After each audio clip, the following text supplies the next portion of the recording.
Welcome into another episode of Tailgate Talk SEC. I am Will Thomas. Week 12 recap coming at you today. We had some great games. We had some upsets, and we've got a lot of storylines to cover. I don't want to waste any time. Let's just get right into it. Starting off with these first two cupcake games. Tennessee Tech at Kentucky. Kentucky won 42-10. Cutter Boley had a good day, throwing for 236 yards and a touchdown. Dante Dowdell ran for 87 yards and a scoring. Kendrick Law had a great game through the air, receiving 11 catches for 124 yards as Kentucky handled business.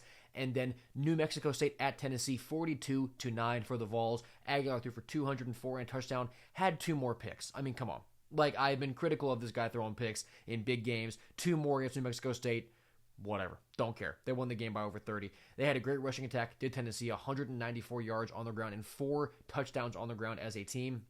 They handle business now before they go to Gainesville. Now to the games that were a little more higher profile. Mississippi State at Missouri. Missouri won 49-27, and I mean, Ahmad Hardy needs the Doak Walker Award. 25 carries for 300 yards and 3 scores. Mississippi State outgained Ahmad Hardy by just 45 yards. I mean, this guy is one of the best, if not the best, running backs in the country. The fact that he has been featured more in some of Missouri's bigger games, because teams can obviously game plan, and some teams can take him away better than others. He's good enough where he needs 20 carries a game. He just does, and he's proving it week in and week out when he does have these breakout performances. But Matt Zollers from Missouri, man, he was not a great passing threat again, only 8 of 15 through the air. It does seem like there's a chance that Bo Pribula can come back for their game this weekend at Oklahoma, which would be big because Missouri can play spoiler there for the Sooners, who just got a big win, and they seem like they're in a good spot for the playoff, but they can't take the foot off the gas because Missouri is coming in with a great rushing attack. We know they have a great defense and maybe getting their quarterback back. Mississippi State, in this game, they're really just trying to run the ball up and down the field. They had 52 rushes as a team. 52 rushes for only 100 yards and 2 scores. So they ran the ball a lot to not much consistent success. Shapen only threw for 199 yards through the air. Did have 2 interceptions as well. And like I said, Missouri, moving forward, they get a shot at Oklahoma next week to ruin their dreams. After Oklahoma won at Tennessee and at Alabama, going 2-0 in this, which was huge. But now they still have to come home, avoid a letdown against a very good Missouri team. In Mississippi State, they get a bye before the Egg Bowl, where they can go try and poison Ole Miss's plans a little bit, probably forcing them to go on the road instead of hosting a first-round playoff game. So that game is pretty important. Arkansas at LSU. LSU won 23-22. Hello, Michael Van Buren at quarterback for the Tigers. He was 21 of 31 passing for 221 yards and 2 scores. 36 rushing yards as well for Van Buren. He looked way more comfortable, way better than Nussmeier ever did this year. Is that because of injuries? Is that because of just mental focus? Who knows, but Van Buren looks like the right guy to quarterback LSU right now. As a team, they ran the ball for 37 times for 155 yards and a score. We saw a decent rushing attack once again emerge for LSU, and great games defensively from Harold Perkins and Mansour DeLane. They both had a pick, and those two guys, when they're both playing well, they are some of the best defenders in the country. Mansour DeLane, I think, has a pretty easy argument as the top corner in the sport this year.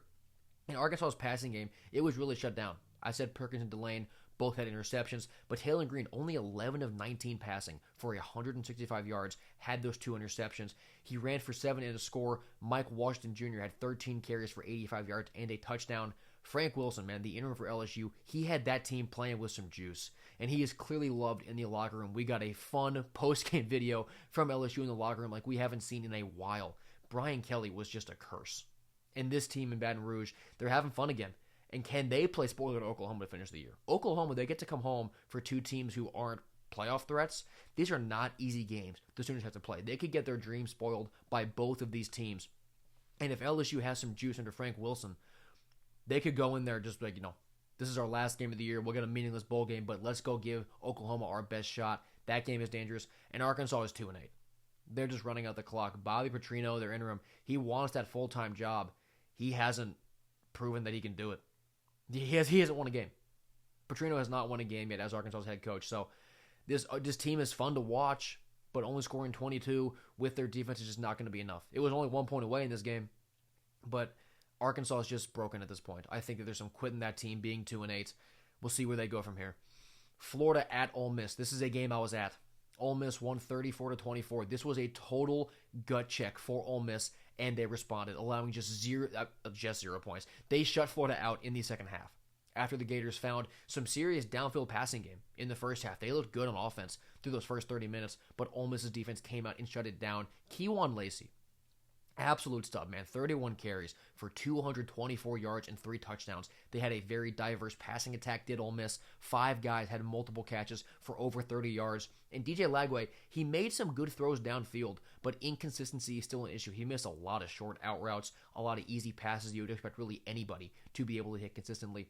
And he ran it well in designed plays, but when he was in the scramble drill, you really saw him look slow. You saw him not look like the athlete that we saw him be last year, and that we know he can be. So whether that's because he's banged up, whether he's not in the best shape, we saw those problems come up for Lagway again.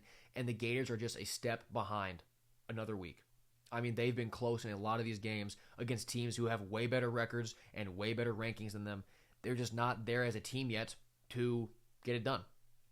And you saw the coaching disparity, I think, really show up in this game because Billy Gonzalez, for his interim, he had a good game plan in the first half to get to the lead.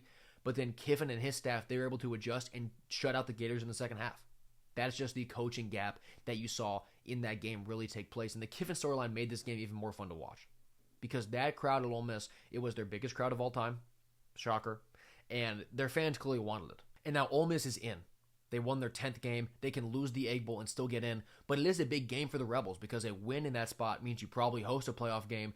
A loss means you probably have to go on the road to maybe a Texas Tech, to maybe an Oregon.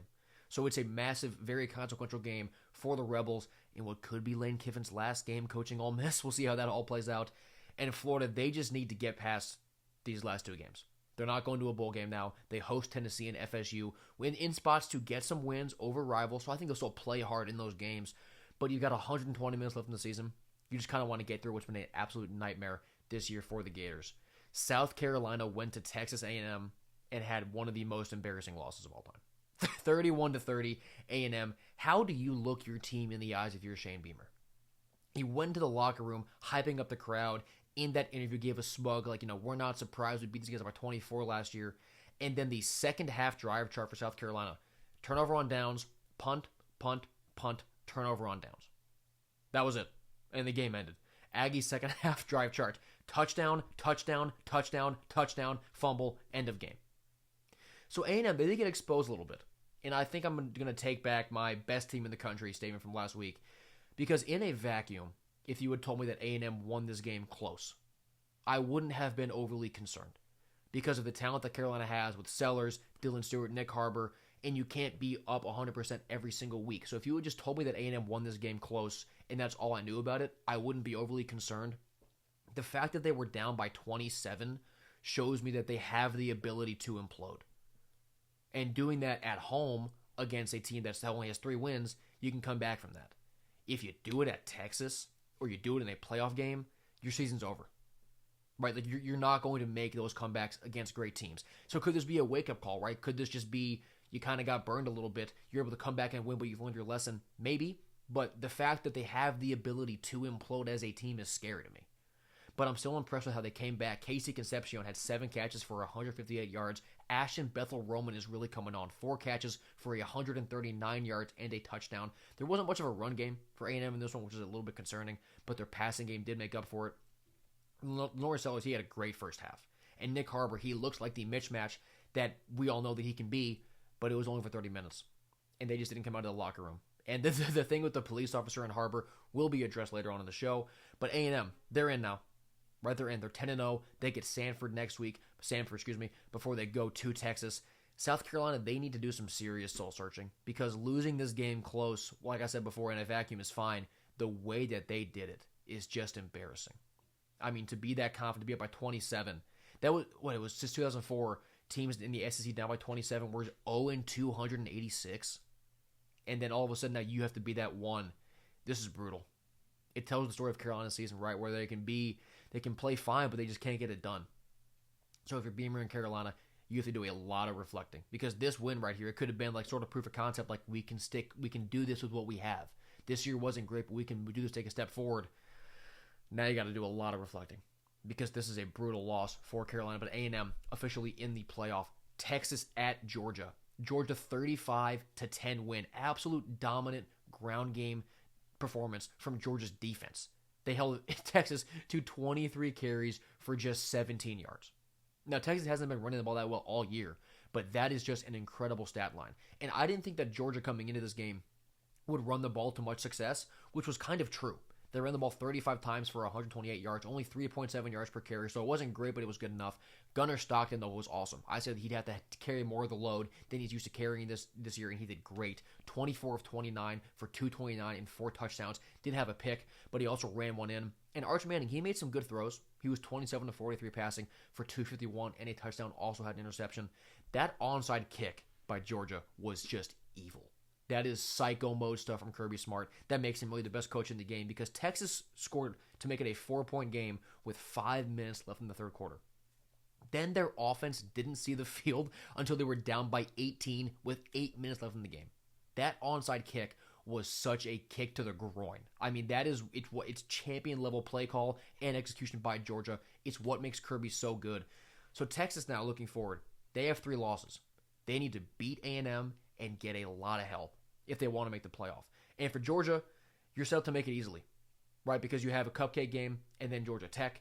Georgia should be fine as long as they don't drop a game in bad fashion. So the Bulldogs should be good, and Texas is now in need of some help if they want to make a run at the playoff. And then the upset of the week, Oklahoma at Alabama. Sooners won 23-21. Welcome back to the box score from hell. 23-12 first down advantage for Alabama. 406-212 total yard advantage for Alabama. 326 passing yards for the Tide. Only 138 for Oklahoma. They had 9 more minutes of time of possession over the Sooners. 3 turnovers to 0 is what decided it. Going into this game, I thought Oklahoma would be able to run the ball, but really not at all. They ran the ball 28 times for 74 yards. I only had 2.6 yards per carry. Xavier Robinson led Oklahoma on the ground with just 34 yards. No receiver broke 36 yards for Oklahoma. Their defense, though, they put up 4 sacks and 5 TFLs despite missing R. Mason Thomas. I thought that Thomas's injury was going to be really big in this game, but the Sooners, the rest of those guys, really did step up. And Ty Simpson, he had a fine day passing. He was 28 of 42, threw for 326 and a score.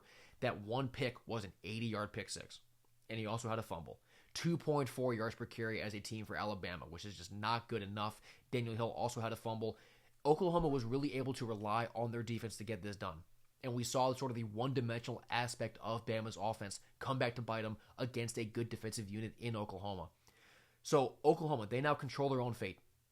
They host Missouri and they host LSU. I talked about those 2 games already. Those are not easy. You get them at home. They're teams who aren't playing for a playoff spot, but they want to play spoiler. Those are not easy games if you're Oklahoma. They have to find a way to not have a letdown after this win against Alabama and go perform against Missouri and then perform against an LSU team that is probably going to have a lot of fire. And for Alabama, they will have to go to Jordan Hare in the last week of the year for their playoff lives. That is nightmare fuel if you're an Alabama fan, because Auburn, they won't be playing for anything except for to kill your dreams. And there are ghosts in Jordan Hare. That place is haunted. Nick Saban said it too. So that is a tricky, tricky spot if you're Alabama. And their insurance is totally gone. So those are all the games. Let's go to Dudes of the Week. The first one is Kejuan Lacey. I mean, he put Ole Miss on his back in this game. He was setting the tone the entire time when Florida had all the momentum. 31 carries, 224 yards, and 3 scores. He was not going to be outwilled in this game. Absolutely monster showing from Kejuan Lacey. Second Dude of the Week is Dylan Stewart for that blown-up play he had that caused the scoop and score. I mean, just an absolute launch off the edge, tackling 2 dudes, forcing Marcel Reed to drop the ball, and he's just a freak athlete of a guy. He is so good when he gets off the line at his max speed. Dude of the Week goes Dylan Stewart. And then I have a special anti-Dude of the Week here for the cop at A&M. Because that, walking up the tunnel to shoulder check Nick Harbor, that was absolutely intentional. He did that on purpose. He was having a bad day. His team was getting beat. Total loser move to go do that against a guy who was clearly hurt. Like, he was hobbled. And then this cop goes and shoulder checks him and yells him to get back on the field. Loser move. Did it turn the tides in that game? Maybe. Maybe he set the tone for A&M. Who knows? But total dork. And we saw that A&M relieved him of his on-field duties during games. That's a good thing. So anti-Dude of the Week. The very first debut of that goes to the cop at A&M. But that'll do it. That is the Week 12 recap. I mean, we're coming down to it here. Just 2 more weeks. A lot of consequential games coming up. Not necessarily this week, but in that final week, we're going to have a lot of major matchups that will have major playoff implications. So if you did like this video, please subscribe. Please leave a comment. I have been Will Thomas, and I will see you guys next time.